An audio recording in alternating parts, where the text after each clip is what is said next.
If you love drawing, I'm sure you've drawn battle scenes or comic strips with stickmen before. But if your figure drawings stop there, let me tell you that you just need to add a few subtle elements to the stickman to draw real life figures. If you've only drawn people as stickmen and want to start drawing real life figures without being overwhelmed by anatomy, let me help you get to the level of drawing real people in real life proportions step by step. And also, knowing this process of drawing figures from a stickman can enhance your figure's gesture drawing and poses. If you can draw a stickman, you're ready to go.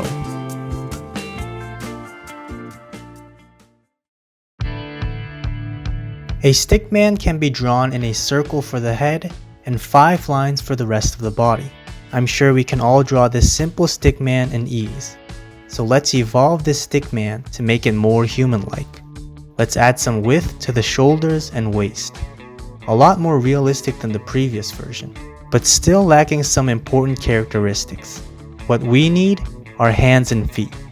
Hands and feet are small in size compared to the arms and legs, but they play a significant role in the overall pose. They can help portray a mood or expression, or also deliver a sense of power, as they are at the very end points of the limbs. If I were to draw a figure punching with just one hand straight out, and the rest of the body discontinuing that punching line of motion, this punch wouldn't convey as much power, as the line of motion is cut off at the shoulder. But if I were to draw a figure punching with a line of motion drawn continually extending from the shoulder to the body and leg, that punch could knock the crap out of someone, as a charged punch, or so-called swing, will hit harder than a mere stretch of an arm. We can convey power in our drawings with a continuous line of action. This line of action is often used in gesture drawings to keep that united flow of movement, giving more action and life to the figure. If you want to know more on gesture drawing and the line of action, click the link on the top right. Coming back, in this stage, practice drawing the figure in different poses using reference of real people. You can add a sense of direction to the face by drawing a cross to indicate the front of the face. More emotion can be conveyed through the direction of where the stickman is facing. Simply draw the hands and feet and get the feeling of adding hands and feet to the entire body's rhythm, giving intention to the shape and direction of the hands and feet. Draw the hands and feet just so you can understand the shape of them. Don't go into too much detail, but also don't neglect drawing them. Once you get the hang of drawing figures in sticks, you'll quickly want your stickman to gain some weight. So now, let's add mass to the stickman. Just some thickness added, no anatomy involved. Stretch the head into an egg shape and divide the upper body into the neck, rib cage, belly, and pelvis.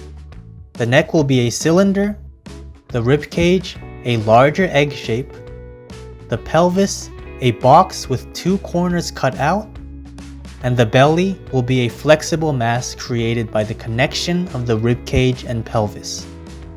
Draw the arms and legs in cylinders, and the joints in spheres.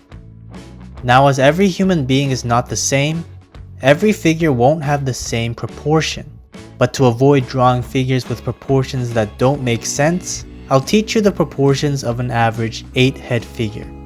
This model-like 8-head figure proportion is used most of the time for drawings, probably because it has the best looks, like me. The neck is half a head long, the rib cage is 1.5 heads long, and the belly and pelvis are both half a head long.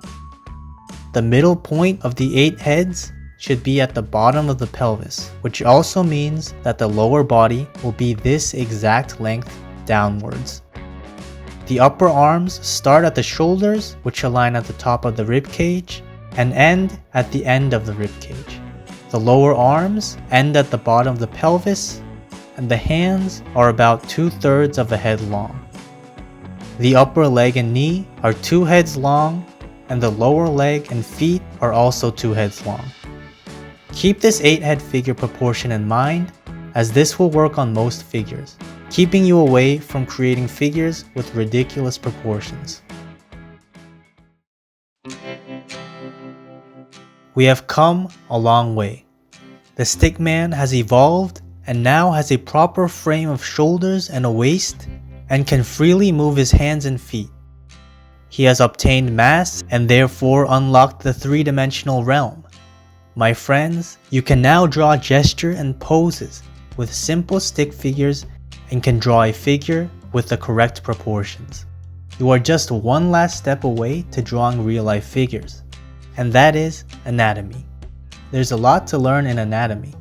I'm still learning too, but to get you in the best shape to start your anatomy studies, let me give the stickman one last touch for him to be a little more human-like. There are some areas of the body to add a little more mass. Add a boxy mass for the pecs on the chest area, about half the length of the rib cage, and add some more round mass on the shoulders. Lastly, add some muscle on the top area of the lower arms and lower legs. This is how David Finch draws his figures. I think he drew them like this to indicate a certain contrast between the upper and lower arms and legs, being able to make more unique and fun poses with this more human-like figure. Remember the evolved stickman and use this figure to practice your poses. Because when anatomy kicks in, it's easy to get stiff poses due to the details. So practice a lot of gestural poses with this figure and don't get yourself lost on the details of anatomy. It's all about having fun. Don't stress out on your anatomy studies and take your time and have fun on your stickman and figure drawings. And as always, let's get better together. Take it easy, guys.